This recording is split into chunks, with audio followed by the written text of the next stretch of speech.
Hola, ¿qué tal? Bienvenidos a Pequeñas Islas de Miércoles, el espacio electoral de La Encerrona. Y a partir de hoy va a cambiar la idea de este. No vamos a entrevistar candidatos presidenciales, sino vamos a entrevistar a distintas personas que nos puedan ir guiando sobre las cosas que van sucediendo en esta segunda vuelta. Y hoy estamos con Percy Medina. Él es jefe de Idea Internacional y es un experto en electoral en general.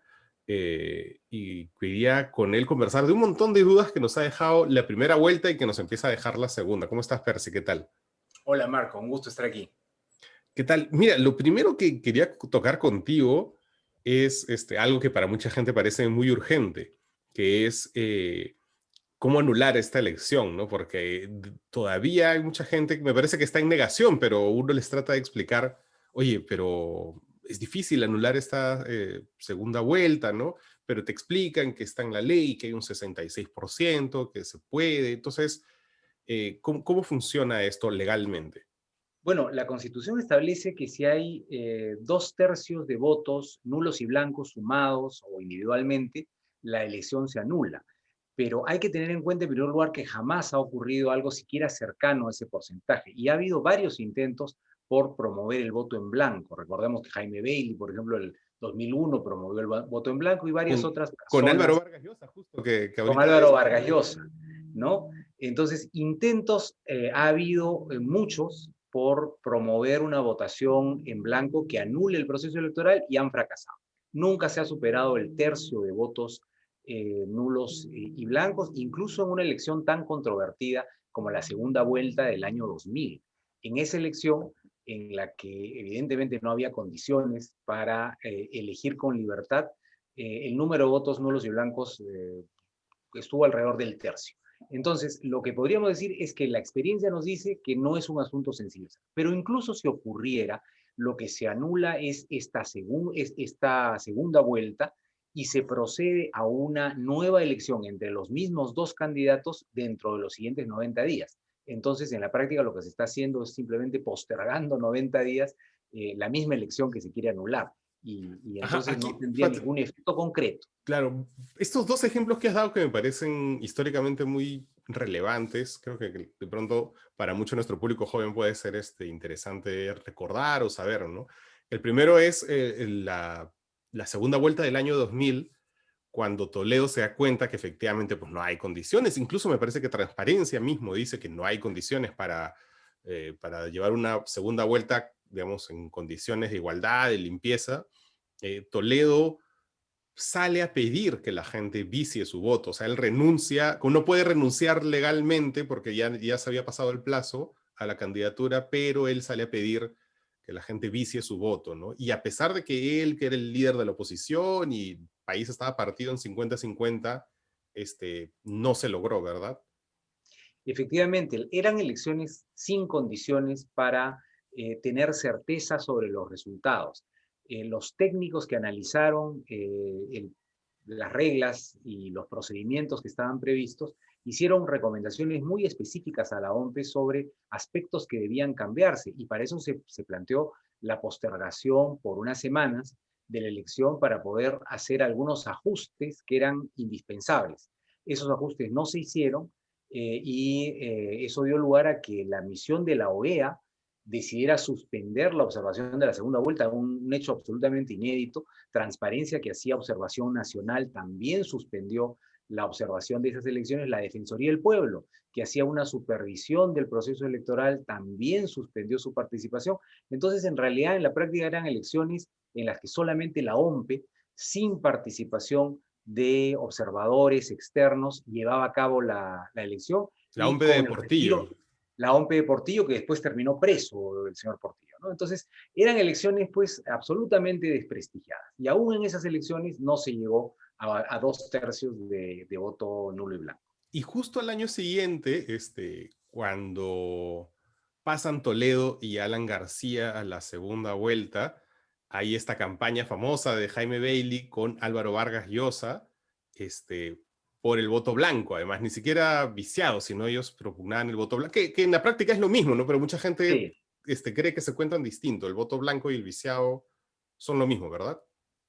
Bueno, se cuentan distinto, pero se suman para todo efecto práctico, ¿no? Ujú. porque lo que queda después del retiro de los votos nulos y blancos son los votos válidos, que son los que cuentan para todas las siguientes operaciones, para la asignación de escaños, para la determinación de si se ha pasado la valla electoral, etcétera, etcétera. Entonces, en la práctica tienen el mismo efecto. Y en el 2001, esa campaña por el voto blanco fue una campaña para anular las elecciones. No, fue una campaña como de más Ah, limpieza moral, creo, ¿no? no, también se hablaba Sí. de la posibilidad de anular Ujú. las elecciones y de tener nuevos candidatos, ¿no? Eso era parte del discurso del momento y evidentemente se avanzó muy poco en ese sentido, ¿no? No se logró. Y entonces ahora lo que nos trae a lo que decías en la segunda parte de tu respuesta, que es que digamos que las elecciones de la primera vuelta ya están, esos resultados ya se Sí, cerraron, esa etapa ya concluyó y digamos todo lo que viene después tiene que tener en cuenta eso. la primera vuelta concluyó con la aceptación además de todos los candidatos y seguramente se producirá una promulgación de los resultados por el señalamiento del Jurado Nacional de Elecciones en relación con los resultados para convocar a una segunda vuelta. Entonces, una vez que ese proceso ha concluido, eh, estamos frente a hechos cumplidos. Entonces, no hay nada más que discutir en relación con esa etapa. Estamos en un segundo momento, que es una elección entre dos candidatos que han sido los que han tenido la más alta votación en primera vuelta. Ahora bien, para muchos, para mucha gente, incluso en las redes todavía, el candidato López Aliaga ha salido un poco ya un poco más concesivo, pero igual en los primeros días, él y muchos de sus simpatizantes, y todavía están en las redes, pues propugnan que hubo muchas situaciones de fraude. Voy a poner algunos videos, si no te molesta, Adelante. de estas situaciones, ¿no? Que, por ejemplo, esto pasó esto es en Miami, ¿no? Esto es muy rápido este de acá, ¿no? Pero supuestamente están eh, marcadas estas boletas, vienen por aquí, luego en TikTok. Esto me parece interesante porque este es un señor que explica el Fujimorismo de Piura con esta toma de un montón de gente, al parecer, rellenando las actas electorales, ¿no? Que no son las cédulas de votación, que eso es una cosa que, digamos, yo he tenido la suerte de ser miembro de mesa y cuando eres miembro de mesa, pues entiendes mucho del proceso realmente, entiendes mucho de cómo se computa el voto, ¿no? Y entonces esta gente no está llenando las cédulas de votación, sino al parecer las actas ahí a plena luz del día, ¿no? Eso, según el que graba este video, pues es una demostración de fraude, ¿no?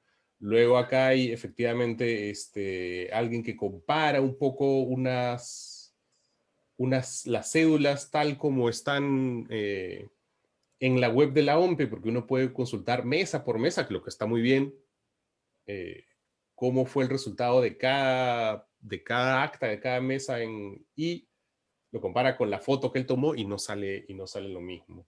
Y en fin, hay una serie bueno, la verdad es que ese domingo fue impresionante para mí porque cada media hora llegaba este tipo ¿no? Acá hay, por ejemplo, unas cédulas marcadas.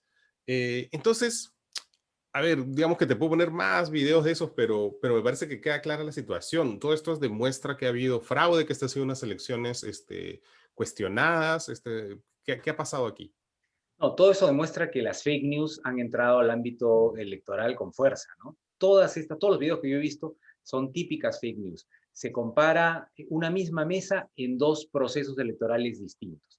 Por ejemplo, se toma la misma mesa, un acta de resultados de la misma mesa en las elecciones del 2020 y en las elecciones del 2021. Obviamente no van a coincidir porque son procesos electorales diferentes.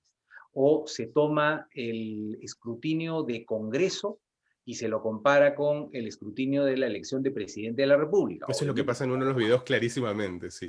eso no va a coincidir porque son elecciones diferentes, ¿no? Cuando uno marca en la cédula por presidente de la República y marca por Congreso, puede marcar por candidaturas diferentes. Entonces los resultados pueden ser distintos. Ahora, No hay ahora ninguna irregularidad en eso. ajá, detengámonos allí porque quizás mucha gente, de nuevo yo la verdad es que agradezco mucho mi experiencia como miembro de mesa porque me permite entender mucho más de lo que tú me estás contando. Efectivamente, una votación para presidente es, una vez que ya concluyó la votación, los miembros de mesa se juntan y les dan un acta, ¿verdad? Una cosa que se llama un Exacto. acta, y en esa Eh, acta, sí, no, bueno, corrígeme, ¿ah? primero tienen una hoja borrador, ¿no? Para hacer los Una hoja, cálculos. Y una vez que tienen ya los resultados efectivamente. finales, los ponen en mano. Efectivamente, nos dan una hoja de borrador, ahí cuentas, pero me parece que son 3 hojas de borrador en este caso de las elecciones, Claro, porque claro, claro. una hoja es para la elección para presidente, que es una elección distinta, otra es la del congresista, que es otra, y otra el parlamento Ujú. andino, ¿no? Y cada elección, porque son 3, tiene su borrador y su acta, su borrador y su acta, su borrador y su acta, ¿no? Y entonces cuando tú buscas la mesa, que es lo que pasa en uno de los videos, ¿no?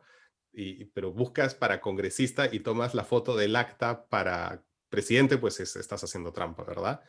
Eh, Efectivamente. Son 3 elecciones distintas, lo has dicho con mucha claridad y pueden dar resultados diferentes. Entonces, en una misma mesa, los votos por presidente pueden ser diferentes de los votos por Congreso. Ahí no hay ninguna irregularidad.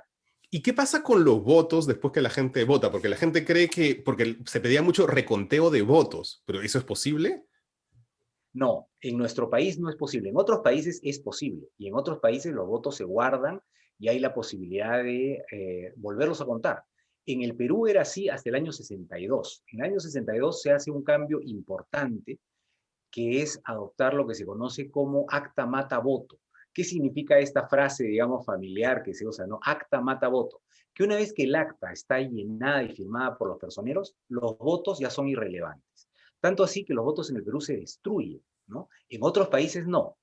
Y quizá hay personas que han visto películas, ¿no? Y en la película se pide un recuento de los votos. Muy bien, hay una candidata que ha dicho yo debí pedir un recuento de votos. Bueno, algún candidato también ha pedido que se vuelvan a digitar todas las actas. Bueno, en el Perú eso no se puede. ¿Por qué? Porque desde el año 62 lo que nosotros tenemos es un sistema que hace que una vez que el acta esté llena, sea el único documento válido. Los votos se pueden destruir, quemar, lo que fuera, y no se pueden volver a contar. ¿Y por qué? Eso es porque justamente los fraudes antes se hacían en el reconteo. Se contaban Mm.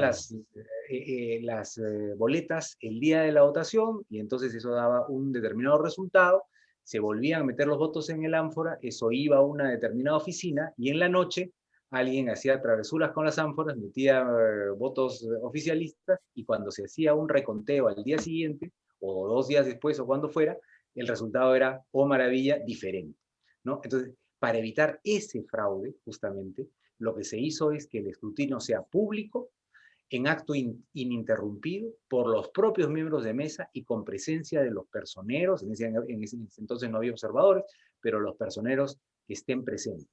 Entonces, eso evita cualquier posibilidad de que el resultado se manipule después. Y los personeros tienen la posibilidad de llevarse copia del acta. Si un partido tuviera personeros en todas las mesas o en la gran mayoría de las mesas, sería absolutamente imposible que le hicieran cualquier tipo de cambio de resultados después, o incluso en mesa, ¿no? Porque en mesa podría haber algún tipo de cambio de resultados si es que se ponen de acuerdo los miembros de mesa, cosa que es poco probable, ¿no? Pero podría ocurrir, pero para eso están los personeros. Tienen derecho a estar presentes en el momento del escrutinio y verificar que los votos se cuenten bien. Eso que tú has dicho es importante porque a mí sí me sorprendió en mi experiencia como miembro de mesa el poder que tienen los miembros de mesa. O sea, realmente, efectivamente, como tú dices, si los miembros de mesa nos pusiéramos de acuerdo, pues ponemos todos los votos a, qué sé yo, a Ciro Gálvez y 100%, o sea, es posible, digamos, ¿no? Hay salvo que obviamente estén los personeros que efectivamente dan vueltas y te preguntan cosas y checan. Hay algunos que incluso son pesados, que está bien en realidad, ese es un poco Así es, su esa es rol, su ¿no? chamba. Pero los votos, al menos yo fui el año pasado, ¿no? Para la elección del Congreso de ahora. y los votos los pones en una especie de bolsa que parece material radioactivo, ¿no? O sea, eso ya básicamente lo queman, y efectivamente lo que se va es el acta de la mesa, ¿no? Los votos, efectivamente, como tú dices, ya los mató el acta.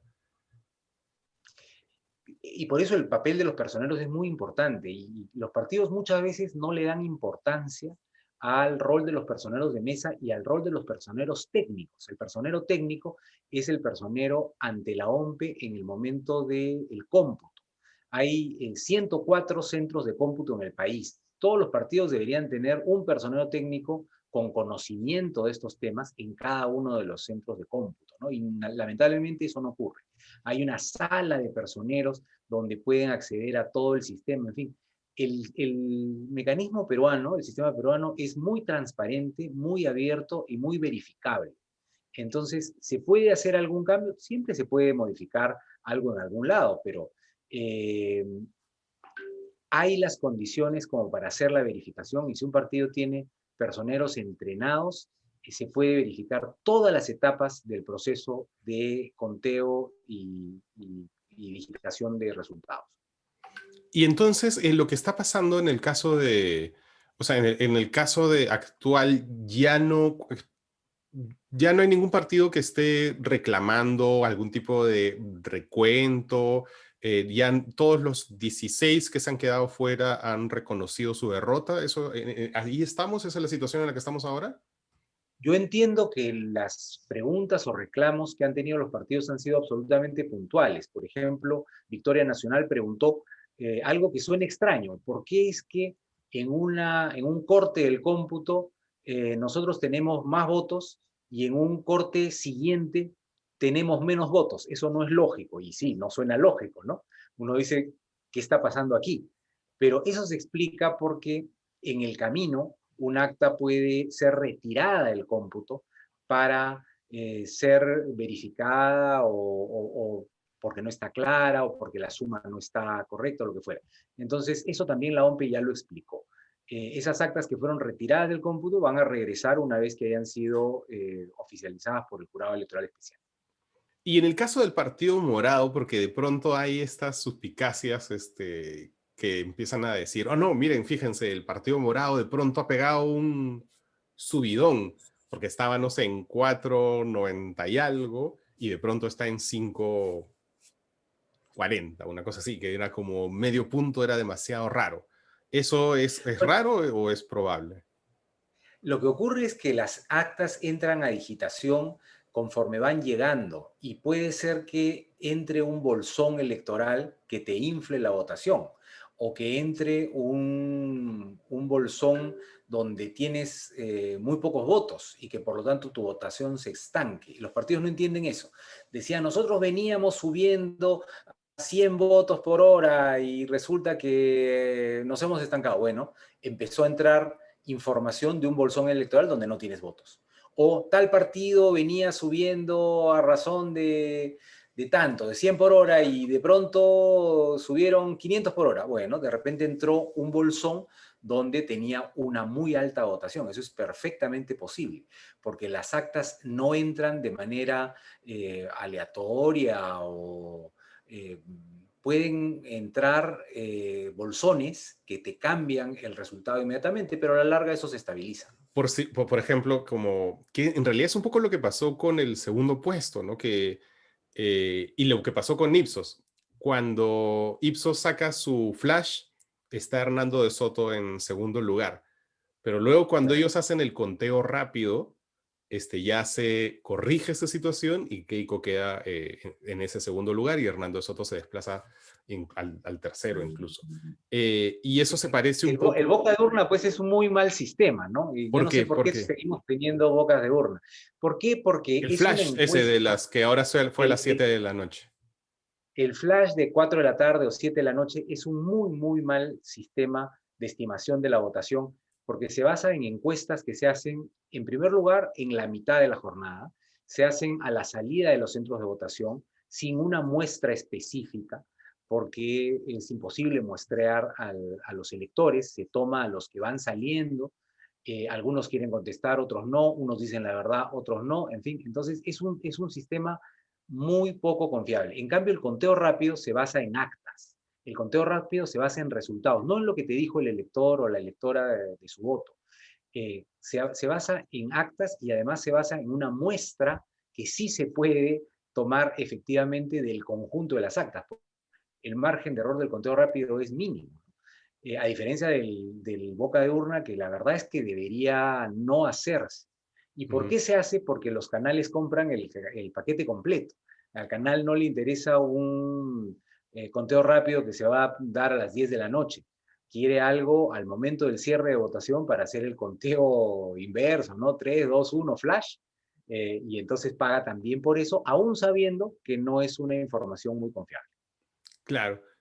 Pero curiosamente, en realidad, esa especie como de crecimiento de Keiko, que pasa de un tercer lugar al segundo, también se veía cuando tú veías la página de la OMPE que estaba haciendo el conteo, pues al inicio, no sé, al 20%, al 30%, y efectivamente Keiko estaba incluso cuarta, después de Hernando de Soto y López Aliaga. Pero conforme llegaban estos bolsones que tú mencionabas, ¿no? Sobre todo digamos, de las zonas más rurales del Perú, el voto de Keiko empieza a subir, el voto de López Aliaga y Hernando de Soto empieza a irse, ¿no? Porque al inicio lo que computa primero la OMPE es por su cercanía los votos de Lima, y en Lima a Keiko no le fue tan bien. Entonces eso explica también porque Keiko levanta 2 puntos, 3 puntos a lo largo de ese conteo, ¿no? Efectivamente, nuestro país no tiene una votación homogénea. No vota igual San Isidro que Juliaca. Entonces, si entra un conjunto de mesas de Huancavelica, eh, eso te da un panorama. Y Ujú. luego entra San Borja, o lo que fuera. Es muy distinto.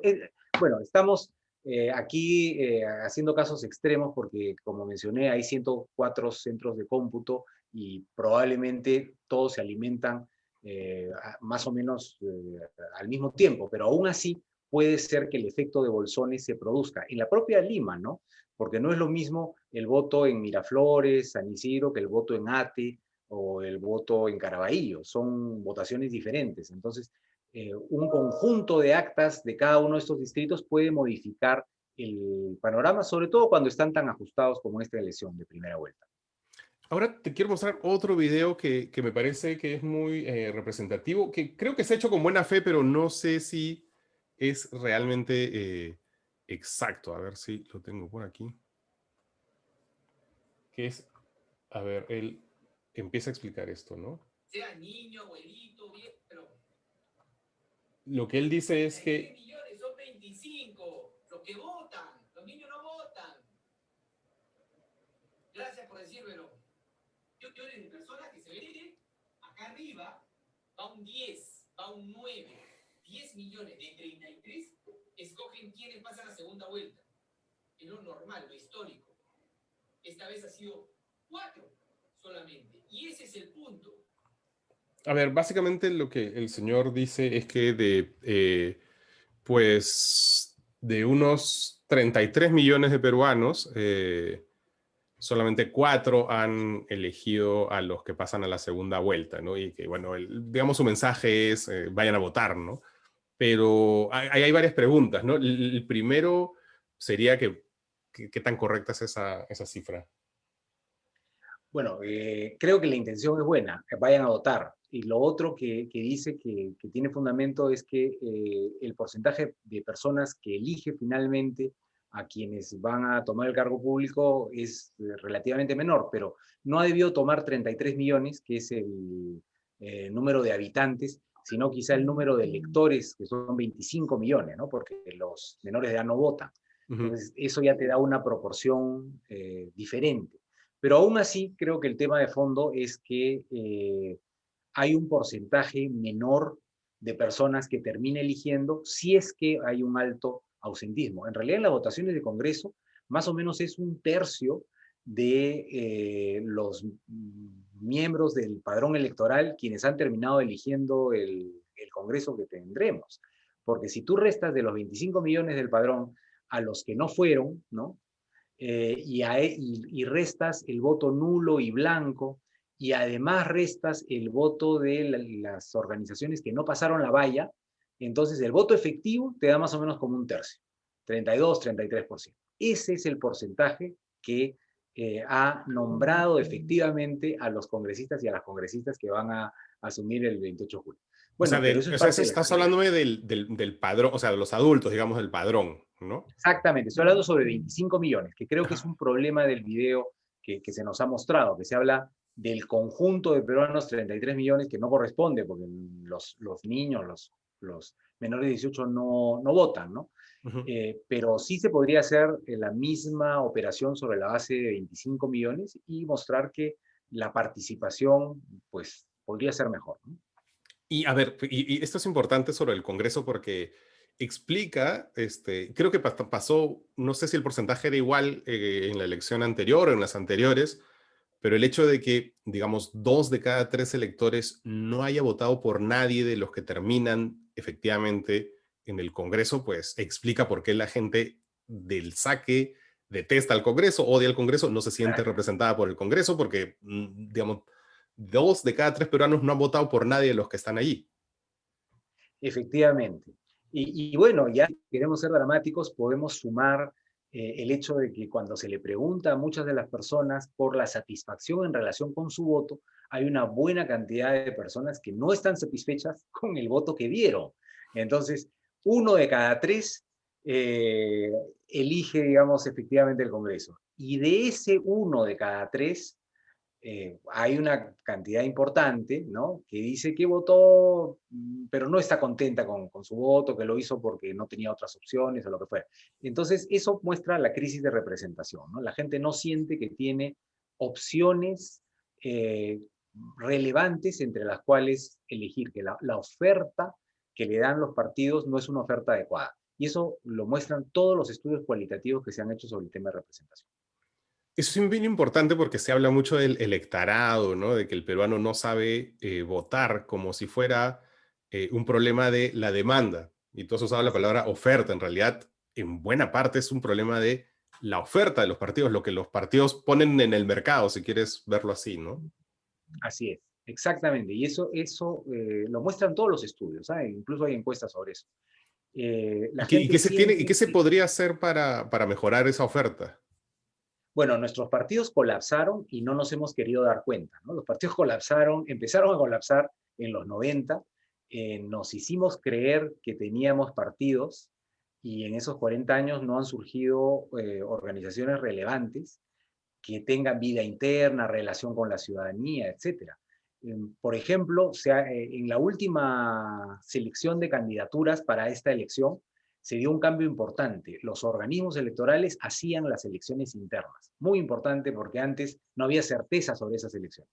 Sin embargo, en 20 partidos no hubo competencia, hubo lista única.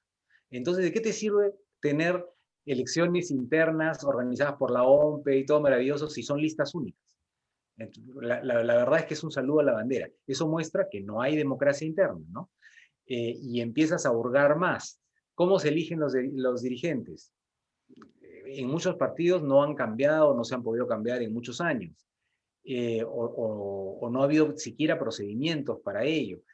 Entonces, lo que ves son organizaciones que son cascarones, que no tienen vida activa, que no tienen relación con la ciudadanía, que no tienen actividades de vinculación con organizaciones sociales, con personas, en fin, ¿no? Entonces, no nos sorprenda que el día de la elección terminan siendo candidatos postizos, ¿no? Sin Claro. capacidad de entusiasmar, porque ningún candidato ha tenido más de 15% de intención de voto. Ujú. Eso es lo más bajo que hemos tenido en la historia de nuestras primeras vueltas, ¿no? Quería regresar al video porque, claro, digamos que su vocación o su intención es que la gente vaya a votar. ¿Ha habido mucho ausentismo en la primera vuelta, más de lo que debería haber habido? Ha crecido un poco en relación con lo que era habitual, pero temíamos que fuera aún mayor. El ausentismo ha rondado el 20%, en este caso ha sido 28%, si no me equivoco, habrá que ver la cifra final, pero está por ahí. y ha habido entonces un incremento, pero podía haber sido peor dadas las condiciones de pandemia y de miedo que podía haber frente a la tercera ola, O ¿no? sea que no ha sido un ausentismo pues dramático, demasiado fuera de lo esperado, dadas las circunstancias. No ha sido un ausentismo dramático, dadas las circunstancias. Creo que podía haberse esperado un ausentismo mayor, que felizmente no se ha dado, y eso tiene que ver también con que la OMS ha tomado medidas sanitarias bastante efectivas, aprendiendo de otros procesos electorales que se han dado en el último año en América Latina. Justo tengo una pregunta de Olga Ramírez que dice, ¿qué debería ser diferente la OMP en la segunda vuelta? Creo que el principal problema en la primera vuelta ha sido el horario para adultos mayores y personas con comorbilidades.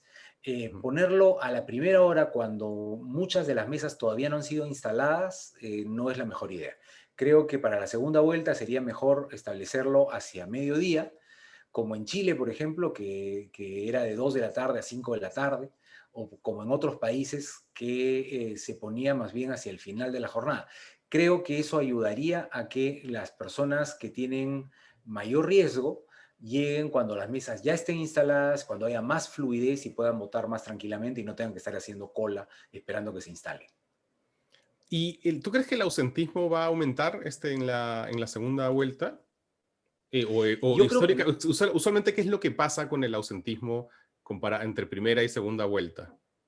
el ausentismo va a disminuir porque el ausentismo se relaciona más con la apatía electoral que con otras cosas. Cuando hay menos interés, hay más disponibilidad para no ir a votar. Creo que esta es una segunda vuelta con candidatos que despiertan pasiones y Ujú. eso va a favorecer que la gente vaya y vote.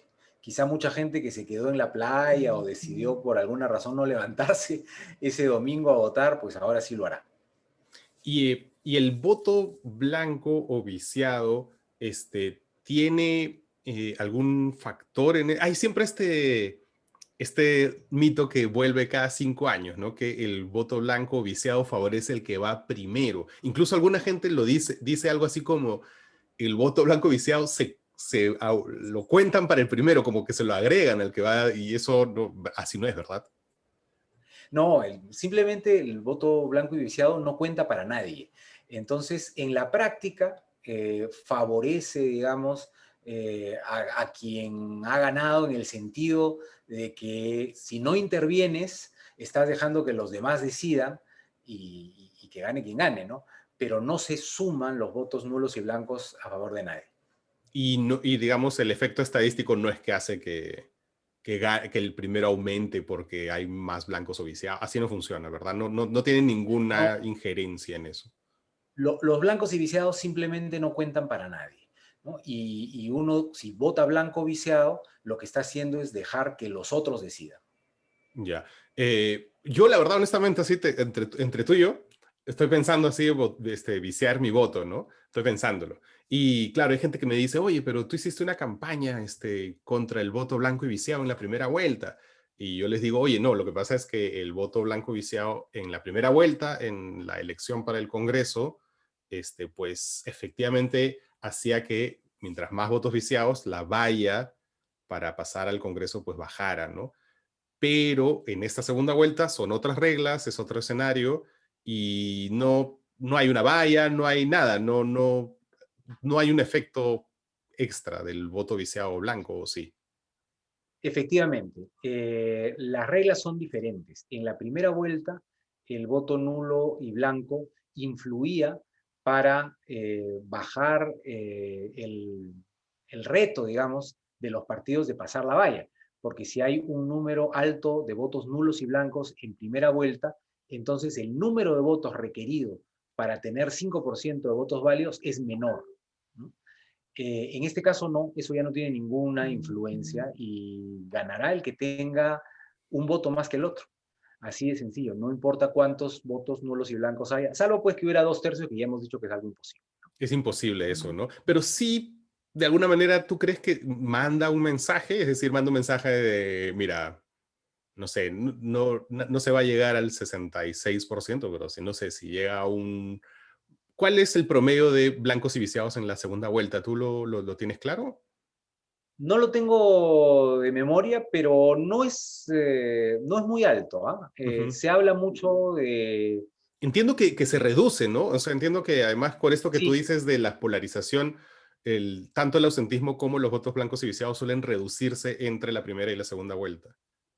y ocurre un fenómeno adicional. Mucha gente empieza el tiempo de la segunda vuelta instalándose en el voto nulo o blanco y en el camino opta por el mal menor, ¿no? Hay mucha gente que cambia del nulo al mal menor porque la votación se polariza, porque el debate se vuelve más candente y porque eh, pues empieza a haber ya algunas diferencias entre esos dos que parecían pésimos, que uno es menos pésimo que el otro.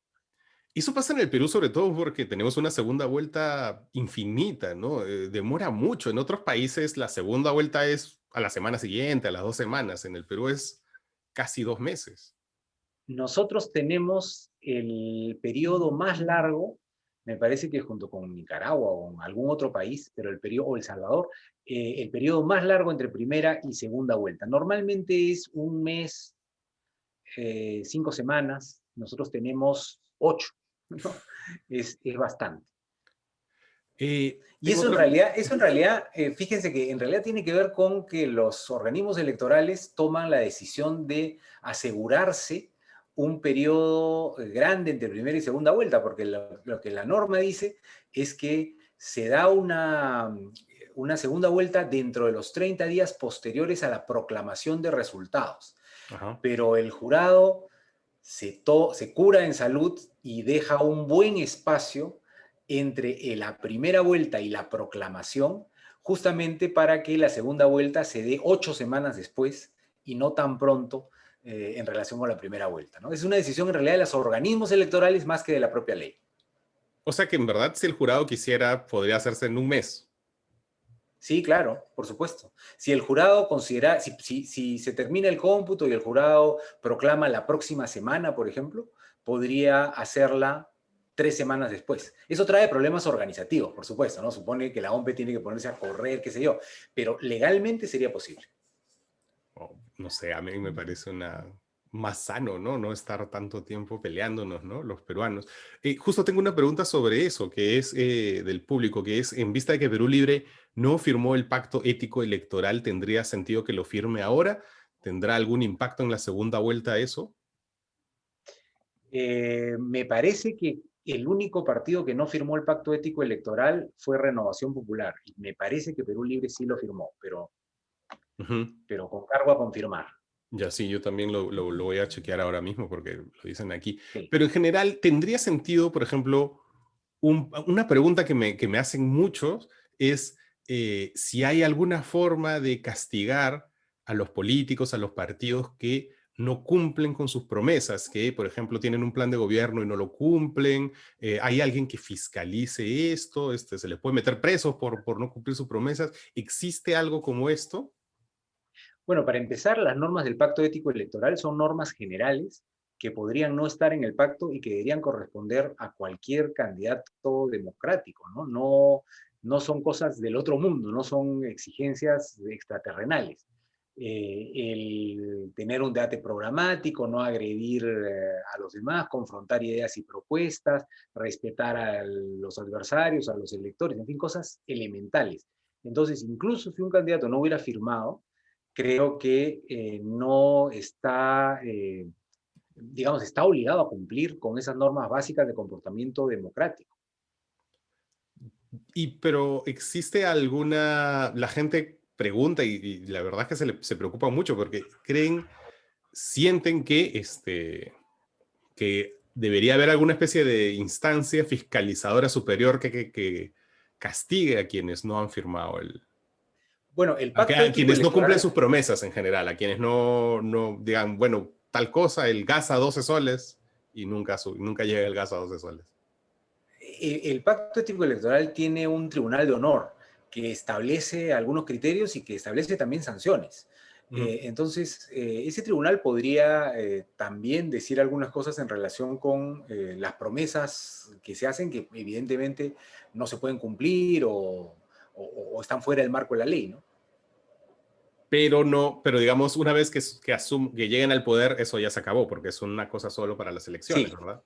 Entonces no es sí, como sí, que claro. se les puede sancionar después de que lleguen al poder y deciden cambiar de plan de gobierno, cosas por el estilo. Eso no sucede.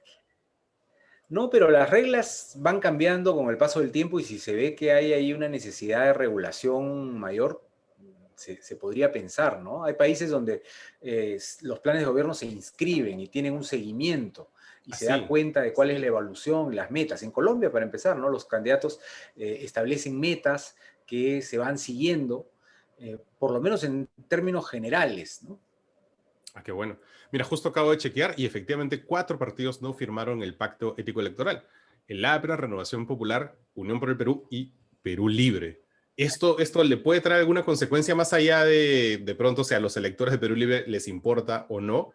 ¿Legalmente le puede pasar algo al candidato? ¿Puede haber algún tipo de sanción?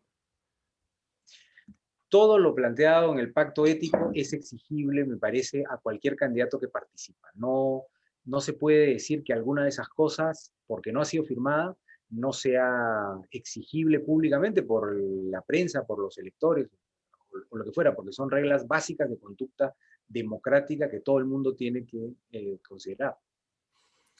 Ya para terminar, aunque no sé si tienes algún tema que te gustaría ¿No? que la gente tenga clara a la hora de ir a votar en esta segunda vuelta dentro de todavía casi 2 meses.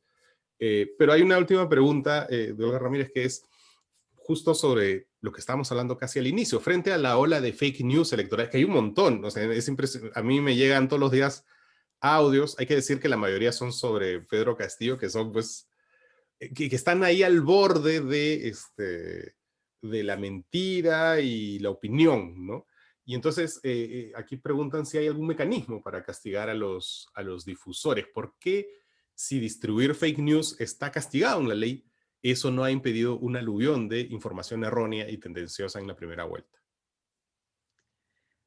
Algo que está pendiente es saber qué es lo que va a hacerse en relación con la distribución de información en campañas electorales. En varios países los organismos electorales han puesto sistemas de verificación de datos y sistemas de alerta sobre noticias falsas. No se ha llegado a una regulación efectiva sobre cómo sancionar el incumplimiento, porque no es fácil, ¿no? No es fácil sancionar incumplimientos en redes sociales, pero creo que ese es un pendiente de los procesos electorales, ¿no? El ver cómo es que se establecen mecanismos para impedir que haya manipulación de los electores a partir de información falsa. Porque lo que sí se ha encontrado en muchas elecciones es que se construyen mentiras que se distribuyen además de manera microfocalizada para determinados públicos para construir realidades paralelas. Y eso se hace a través de WhatsApp, por ejemplo, ¿no? O de cuentas de Facebook que reúnen a personas específicas. Hay mucha evidencia al respecto. En Brasil se ha hecho algunas cosas desde el organismo electoral. En el Perú no hemos avanzado mucho, pero quizá ese es el reto para las siguientes elecciones. Ahora que hablabas de Ahora, realidades, perdón, sigue, por favor. no, dale, dale. No, que ahora que hablabas de realidades paralelas, pues Fernando Tuesta sacó este conteo de las entrevistas a candidatos presidenciales en la televisión a lo largo de toda la primera vuelta. Y claro, pues López Aliaga encabezaba esas apariciones en Willax. De las 53 entrevistas que tuvo López Aliaga, 38 ocurrieron en Willax, ¿no? Y también pasaba con Hernando de Soto, que pues no tuvo tantas entrevistas como el señor, pero tenía un programa entero, que era el programa de Chibolín, pues dedicado a decir que él era el mejor y que tenían que votar por él, no sé qué. Entonces, esta es gente que le ha sacado la vuelta a la ley, ¿no? En la medida que ya uno no se puede contratar realmente espacios publicitarios para la campaña, sino que lo hace ya ahora directamente el Estado, ellos han encontrado esta especie de vacío legal en el que ya no pagan, o al menos que se sepa, a los canales, pero tienen canales básicamente dedicados a ellos. ¿Esto es regulable de alguna manera? En México se ha regulado y el Instituto Electoral hace un monitoreo de la aparición de candidatos en espacios noticiosos e incluso en espacios no noticiosos, porque lo que ocurre cuando se empieza a monitorear la participación en espacios políticos, noticieros, en fin, es que los candidatos saltan a los espacios no noticiosos, Como ¿no? lo que pasó con Entonces, Chibolín. claro, van a los programas de farándula, cocinan su receta favorita, o van a jugar al tarot, ¿no?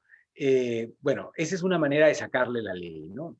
Ahora, no se puede hacer una hiperregulación y regular todo, pero sí es importante que los medios de comunicación tengan también algunos criterios básicos de edad y sobre todo en beneficio de la ciudadanía, ¿no? Porque no pueden dar información que no permita a los electores hacer una comparación entre todas las opciones que hay. Si crean una burbuja, en realidad están haciendo un daño a sus propios televidentes, lectores o consumidores, porque no les están mostrando la realidad completa. Y es lo que ocurre muchas veces en las redes sociales. La gente que tiene una burbuja en sus redes sociales dice, pero ¿cómo es posible que tal candidato haya tenido tan pocos votos cuando todo el mundo lo apoya? Bueno, todo el mundo lo apoya, es todo el mundo en mi red de Twitter o en mi red de Facebook o lo que fuera. Perfecto. Nada, bueno, muchas gracias, Percy. Creo que ha sido súper claro. Espero que haya sido súper claro. Estoy seguro que va a ser súper claro para el público. Te lo agradezco Y un montón. quizá algo a tener en cuenta también es que quien gane esta segunda vuelta va a ser presidente o presidenta de la República, pero quien pierda va a tener un rol importante en el Congreso. Entonces no se va a su casa, quien pierde no se va a su casa, quien pierde va a tener un rol importante en los próximos 5 años. Entonces a los dos candidatos hay que exigirles compromisos en relación con los 5 años siguientes, ¿no? Desde el gobierno y desde la oposición, porque quien pierda va a ser un opositor relevante. El número de escaños que va a controlar quien pierda la elección, sea cualquiera que fuera, va a ser relevante para las decisiones que tome el Congreso. Sí, no, ya lo vimos hace 5 años, ¿no? Que la candidata que perdió pues fue súper, súper relevante al final. Exacto. Muchas gracias, Percy. Muchas gracias a todos los que han participado en la entrevista. Muchas gracias a ustedes. Nos vemos el próximo miércoles en Pequeñas Islas de Miércoles.